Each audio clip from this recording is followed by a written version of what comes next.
Hello everyone, hope you're all doing good. We are going to continue with our discussion of amenorrhea, and in this part we are going to discuss about secondary amenorrhea.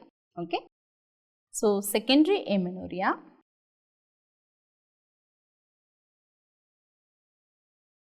So what is the definition of secondary amenorrhea?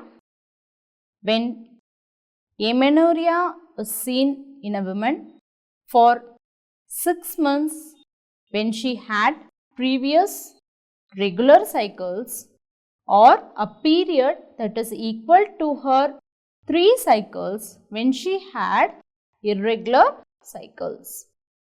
Yes, right. Now, let us discuss what are the various causes of secondary amenorrhea. See, there are some physiological causes of secondary amenorrhea also, and among them the most important cause is going to be your pregnancy. Okay, it is going to be a pregnancy, then lactation, and even in menopause. Okay, so these are the physiological causes of amenorrhea. Okay, then let's discuss compartment wise. I am starting with hypothalamus. Hypothalamic amenorrhea can happen in case of psychological stress or when there is trauma or when there is tuberculosis or sarcoidosis. Okay. Pituitary causes of secondary amenorrhea will include Hyperprolactinemia, Sheehan's syndrome, or even pituitary adenoma. The ovarian causes will include PCOS, resistant ovarian syndrome, premature ovarian failure, or if there is any exposure to radiotherapy or chemotherapy. Then the uterine causes of secondary amenorrhea will include your Asherman syndrome or even tuberculosis. Okay, and so not only this, we have already seen if there is any disturbances in the thyroid or adrenals also, there will be amenorrhea. So that may include thyroid dysfunction, especially hypothyroidism, and the adrenal causes like Cushing syndrome or Addison disease. Okay, and even post-pill amenorrhea is also possible. Okay, now let's discuss about hyperprolactinemia. Okay, so first I am going to discuss about hyperprolactinemia. Okay, first let me discuss about the hormone prolactin in detail so that you will be understanding hyperprolactinemia. So prolactin is secreted from lactotrophs, that is the cells of anterior pituitary. Okay, so this is a single chain hormone which is a polypeptide hormone, and it has 3 intramolecular disulfide bonds. 3 intramolecular disulfide bonds. Okay, single chain polypeptide. Okay, we have different types of prolactin as well. So the types of prolactin can be monomeric, that is the most common form of prolactin, which will constitute about 80 to 90%. Then It can be a dimer or a trimer as well, which is also called as a big prolactin. If the monomer is around 23 kilodaltons, this big prolactin can be around 50 to 60 kilodaltons, about twice the size. Okay. Then you can also have something called as macroprolactin, which will be more than 100 kilodaltons in size. Okay, and this is the larger variety. Okay. Now you have to know that monomeric prolactin is the more biologically active prolactin. Okay. The normal serum range of prolactin is going to be between 10 to 20 nanogram per milliliter or even less than that. Okay. And the T-half or the half-life is going to be about 50 minutes, and physiologically normally the levels of prolactin are seen to rise during the onset of sleep, and there is a nocturnal peak, that is the values can rise even up to 30 nanogram per milliliter, and it will double at the early morning time between 4 AM to 6 AM. Okay, the values can be even double the normal range. Okay, so whenever you want to measure prolactin, okay, measurement of prolactin should be usually done at the morning time when there is the maximum rise of prolactin, that is nothing but nadir of prolactin. Okay. And remember, prior to prolactin examination, there shouldn't be any stress in the female, as well as breast examination or stimulation shouldn't be done. Okay. Suppose if you find there is a minimal rise of prolactin during this measurement, you have to offer them another test during the daytime. Clear? Right. Now, let's see what are the causes of hyperprolactinemia. So, the causes of hyperprolactinemia can again be physiological. Okay, that will include causes like pregnancy, lactation, stress, or nipple stimulation. And pathological causes of prolactin will include prolactinoma. Okay, prolactinoma, this is one of the most important cause of pathological cause of hyperprolactinemia, that is 50 to 60% of the causes, and even drugs that can cause hyperprolactinemia. This include phenothiazines, haloperidol, metoclopramide, cimetidine, methyldopa, antipsychotic drugs, as well as hyperprolactinemia is also seen in cases of hypothyroidism. Okay. Now, I want to discuss about an important association between hyperprolactinemia and galactorrhea. Okay. Hyperprolactinemia is increase in prolactin levels. Galactorrhea is secretion of milk through the breast. Okay. So, remember, hyperprolactinemia people, in 50% of them, galactorrhea is present. Okay. And people with galactorrhea, if you see, 50% of them will have normal prolactin levels. Okay. So, this association is usually referred to as galactorrhea Amenorrhea syndrome. Galactorrhea Amenorrhea syndrome. Okay.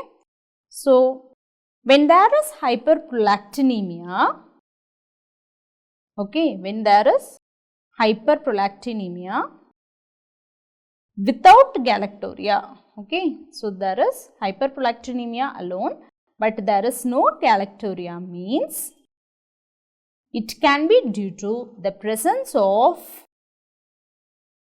macroprolactin. Okay, we have seen macroprolactin is a big prolactin and the most biologically active prolactin is a monomer type. And this macroprolactin is going to be a biologically inactive type. That's why when you measure the serum levels of prolactin, you will have hyperprolactinemia. But since it is biologically inactive, you are not getting galactorrhea. Clear? The same way, when you have galactorrhea, but there is no hyperprolactinemia. So, how this is possible? Yes, this is also possible when there is a hook effect. Okay. So, what is hook effect? It is a phenomenon where high levels of prolactin are not shown because of prozone phenomenon. Okay. So, that is why we have to ideally measure the sample for prolactin during early morning, and if this prozone phenomenon is there, you have to sequentially dilute the sample and check. Clear? Right. Now, let us discuss about the treatment of hyperprolactinemia. Hyperprolactinemia can be due to microadenoma or macroadenoma. When there is microadenoma, you will offer them drugs. Okay, you can offer them bromocriptine around 1.25 milligram per day. That will be gradually increased up to 2 to 3 times per daily. Okay. Also, you can offer them cabergoline, which can be offered at a dose of 0.25 milligram either once or twice a week. Okay. And another condition will be macroadenoma. If the size is more than 3 centimeters, you will offer them surgical management, that is, you will offer them a transsphenoidal adenectomy, and in case of intolerance or resistance, you can offer them even dopamine agonist. Okay. So, radiation is also given when the person is not fit for surgery or the tumor is surgically not resectable, or even if it is persisting after surgery. Clear? Right. Now, also we will discuss how prolactinemia is going to affect the cycles. Effects of hyperprolactinemia. When there is mild hyperprolactinemia, say between 20 to 50 nanogram per milliliter, they may cause short luteal phase. When they have moderate hyperprolactinemia between 50 to 100 nanogram per milliliter, then they can cause oligomenorrhea or even amenorrhea. Okay. When the levels are even more high, then it is severe hyperprolactinemia, that is when the levels are more than 100 nanogram per milliliter, then this can even result in severe or a typical hypogonadism features. They will even have low estrogen levels. Okay? Yes. And regarding micro and macroadenoma, remember, a macroadenoma is greater than or equal to 10 millimeter, or it even extends beyond the pituitary fossa. Okay. and microadenoma is usually less than 10 millimeter, and it usually doesn't distort the pituitary fossa or extend beyond the pituitary fossa. Okay. A microadenoma can even turn into a macroadenoma, and remember the values of prolactin in a microadenoma is usually less than 200 nanogram per milliliter, and with macroadenoma the levels can be usually more than 200 nanogram per milliliter. Is that clear? Yes. So you can even offer MRI to these people. Okay, MRI can be offered when there is a poor correlation between the size of the tumor and the prolactin levels, or the symptoms and the prolactin levels. Clear? Right. Now let's discuss about the thyroid disorders. Okay. So thyroid disorders, I already told you that it is going to be your hypothyroidism which is going to cause amenorrhea when compared to your hyperthyroidism, because hyperthyroidism is mostly associated with your menorrhagia. Okay. So let's see how this is going to happen. Okay. So the thyroid hormones are reduced means what is going to happen? There is increase in the level of thyrotropin releasing hormone that is coming from the hypothalamus, and this increased thyrotropin releasing hormone is going to increase your thyroid stimulating hormone, as well as it also has an action on prolactin. Okay. And usually the prolactin level will be rising, but it will be less than 100 nanogram per milliliter. That is, it is not going to rise as it is raising in a micro or a macroadenoma. Okay, can you understand the relationship between hypothyroidism and hyperprolactinemia now? Yes, this is how it is going to happen. Then when prolactin is increasing, obviously what is going to happen? The dopamine, which is a prolactin inhibitory hormone of prolactin, is also going to increase. Then this is going to inhibit the GnRH secretion. Obviously your gonadotropins are going to be low. When gonadotropins are low, follicle stimulation is not going to happen, then folliculogenesis is affected, and that will result in anovulation or amenorrhea. Is that clear? Right. So simple. How you will manage this condition? Yes. Treat hypothyroidism. Manage hypothyroidism. That's it. Done? Yeah. Now let's see about the primary ovarian failure. So know that 1 to 5% of the people will experience primary ovarian failure, and this can happen in less than 30 years in 1 in 1000 women, and it can happen in less than 40 years in 1 in 100 women. Okay. Usually the age of menopause in Indian women is around 47 years, and in Western countries this is going to be 51 years. When the menopause is going to happen early. Okay, menopause usually happens due to atresia of the follicles. When this atresia of the follicles or the ovarian failure is going to happen early, like less than 40 or less than 30 years, then it is referred to as primary ovarian failure. Clear? Right.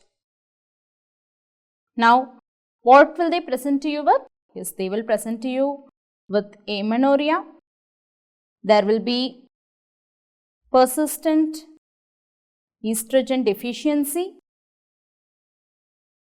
Obviously, the gonadotropins are going to be high. Follicle stimulating is going to be high. Okay. And what will be the cause? The causes of primary ovarian failure can be due to any condition that is unidentified, that is, it can be idiopathic, or it can be due to autoimmune disorders, or any chromosomal or genetic conditions. Okay. So how will you diagnose this? So diagnosis is usually done by measuring the gonadotropin levels, especially your follicle stimulating hormone levels when it is more than 30 to 40 microunits per milliliter. And for the diagnosis of this, you have to take 2 samples that will be taken around 1 month apart. Okay. Yes. And next one, yeah, you can even do a karyotyping. You have to ask about the family history of autoimmune disorders. Then you can even check for FMR1 gene. So what is this gene? This is one gene that is associated with Fragile X syndrome, that is, it is a Fragile X mental retardation gene that can be associated with primary ovarian failure, and offspring of this woman can be associated with Fragile X syndrome. That should also be kept in mind. Okay, the offspring of this female can have Fragile X syndrome. But don't go for some invasive procedures like ovarian biopsy. Okay, so ovarian biopsy is an invasive procedure and this is not usually recommended. Okay, then let's see how you will manage this condition. So management, usually you have to give them estrogen and progesterone combination treatment to maintain their secondary sexual characteristics as well as to reduce their risk of osteoporosis. Okay. Then you have to advise them on weight bearing exercise, just like how you will advise for a menopausal woman, all the advice should be given. You have to advise them weight bearing exercise. Then you have to give them supplements like calcium, which can be given at 1200 milligram per day, or vitamin D3, which is 800 international units per day. Okay, and in rare cases, sometimes spontaneous ovulation and conception can happen. Spontaneous ovulation and conception are possible in rare cases. If fertility is needed by these people, you can even advise them to go for donor eggs. Okay, yes. So this is all about primary ovarian failure. Okay. Now let's discuss about Sheehan's syndrome. Okay, Sheehan's syndrome. Sheehan's syndrome is a condition where I can define it in a single word, means it is a condition of postpartum pituitary necrosis. Okay. So what is going to happen is there is necrosis of the pituitary gland, and especially it is going to be the cells of anterior pituitary. Okay. So what are the causes of this Sheehan syndrome? It can be postpartum hemorrhage, hypovolemia, or shock. Okay. Now there can be a doubt why the cells of anterior pituitary alone affected, why it is not the posterior pituitary? Because I will tell you, in pregnancy what happens means there is increase in the total volume as well as cell count. Okay, that happens due to hyperplasia in the pituitary. Okay, and remember, this leads to the increased nutritional as well as metabolic demand by the anterior pituitary, and the blood supply in the anterior pituitary is going to be a low pressure system. Okay, whereas in posterior pituitary it is a high pressure system. So however, the posterior pituitary survives, but the anterior pituitary is already getting only less supply of blood. Okay, and see, what if it is getting complicated by these conditions, PPH or hypovolemia or shock? There is more loss of blood, so the pituitary which is enlarged is not going to get the adequate blood supply again. So what it is happening? It is going for necrosis. Okay. So that is what is happening. Okay, so that time it becomes susceptible to ischemia, and this ischemia will lead to necrosis of the anterior pituitary especially. Can you understand this? Yes. Now, so this can happen as an acute condition or a chronic condition. Acute condition means, see, think a female who has just delivered, you have sent her home, and within a 1 week or 10 days she is returning to you and she says that she is not lactating as well as she is not getting any lochia at all. Okay, that means she had a PPH history during her delivery that has led to the necrosis of the anterior pituitary and has caused these reasons. It can also happen as a chronic condition. A female who had PPH during her delivery might present to you with so many symptoms of deficiency of hormones of anterior pituitary years later, say some 20 years or 30 years. Okay, so both is possible. Now let's see what are the features they will be presenting. When it is presenting as an acute condition, she will definitely complain to you about A. galactorrhea, Amenorrhea, hypotension, tachycardia, hyponatremia, or even hypoglycemia. Okay. When it is happening as a chronic condition, she can present to you with hypothyroidism, fatigue, weakness, there can be hair loss, constipation, weight gain, cold intolerance, hypotension, bradycardia, hypoglycemia, or even hyponatremia. Okay. So what are the investigations you will offer this female? So the investigations you will offer them will be definitely for the hormones of anterior pituitary, and it will be showing decreased levels of gonadotropins, that is LH and FSH. Then there will be decreased levels of growth hormone as well. Yes, that is also coming from your anterior pituitary. There will be decreased levels of adrenocorticotropic hormone or even the prolactin and TSH. Okay. So all these features only we have seen now, right? And then you also have to additionally check for the electrolytes, because I mentioned hyponatremia is also a feature, as well as sugars has also be checked because hypoglycemia is also a feature. Clear? Then for confirmation you can offer them MRI, and in 70% of these people you will be seeing empty cella syndrome, and in 30% of these people you will see partial empty cella. Okay. So management, yes, definitely for hypothyroidism you will offer them levothyroxine, and when there is gonadotropin deficiency, you have to check for the presence or absence of uterus. Okay.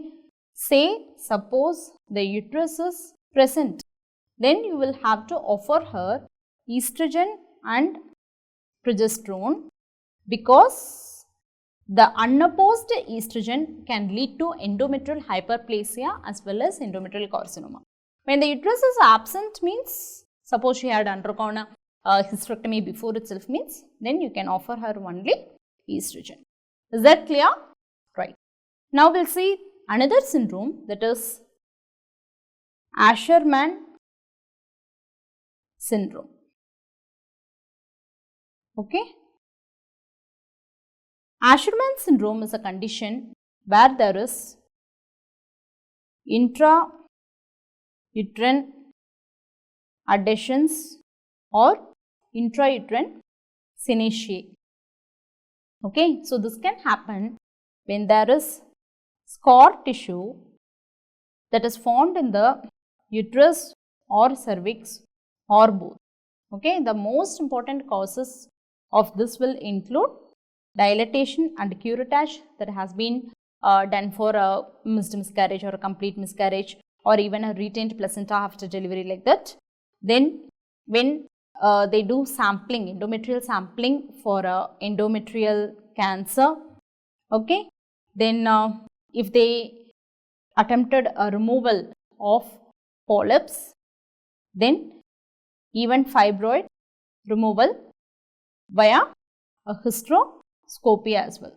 Okay, via hysteroscopy as well. Clear? So these are the various conditions that can lead to development of intrauterine adhesions. Then let me tell you what is the pathophysiology of development of this condition. Okay, what is happening is, when you are going for a repeated curating or any procedure that is involving the uterine endometrium, there is damage to the basal layers of the endometrium, and this damage is going to trigger an inflammatory response.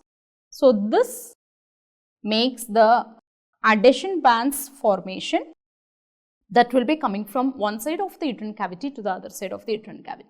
Clear? Right. Now presentations, these can present as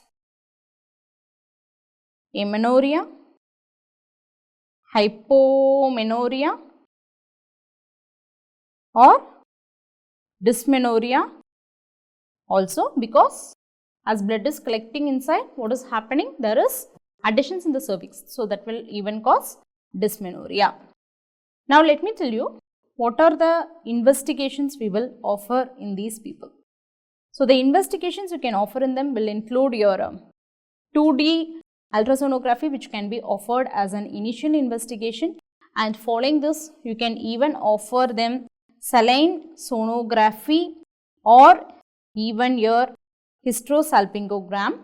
And I need to tell you one thing, that a gold standard investigation for Asherman syndrome is going to be hysteroscopy.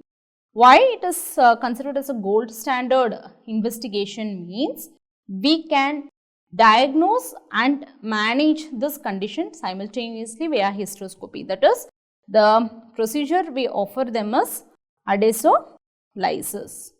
Okay, and yeah, even an MRI can be done, so that when total obliteration of the endometrial cavity is there, MRI will be helpful. Okay, when total obliteration of endometrial cavity is there, this will be helpful. Okay, so the management, I already told you, management consists of hysteroscopic adhesolysis and you can even give pre-op and post-op estrogen that will help in reducing the scarring, and even adhesive gel that is containing hyaluronidase can be given, and this should be re-evaluated whenever a procedure is done. You have to re-evaluate it 2 to 3 weeks later also. Okay. Now let me talk about the different types of Asherman syndrome. So we can have mild, moderate and severe type of Asherman syndrome, and this is given according to the American Fertility Society classification. Okay. A mild Asherman syndrome means it will have only filmy adhesions that will be involving less than 1/3 of the cavity, and they will be usually presenting to you with hypomenorrhea. Moderate type of Asherman syndrome means they will have filmy to dense adhesions which will be involving 1/3 to 2/3 of the cavity, and they will also present with hypomenorrhea. Severe Asherman syndrome means which will have very thick adhesions, dense adhesions that will be involving more than 2/3 of the uterine cavity, and these people will present to you with complete amenorrhea. Okay, so this is the additional point I want to make on Asherman syndrome. Clear? Right. Now, let me discuss about some of the miscellaneous causes also. Post-pill amenorrhea. Okay, so this is the most common complaint you get when a woman is put on oral contraceptive pills and stopped at one stage. It takes few months for her return to ovulatory cycles from the anovulatory cycles. And post-pill amenorrhea is seen about 0.7 to 0.8% of the people.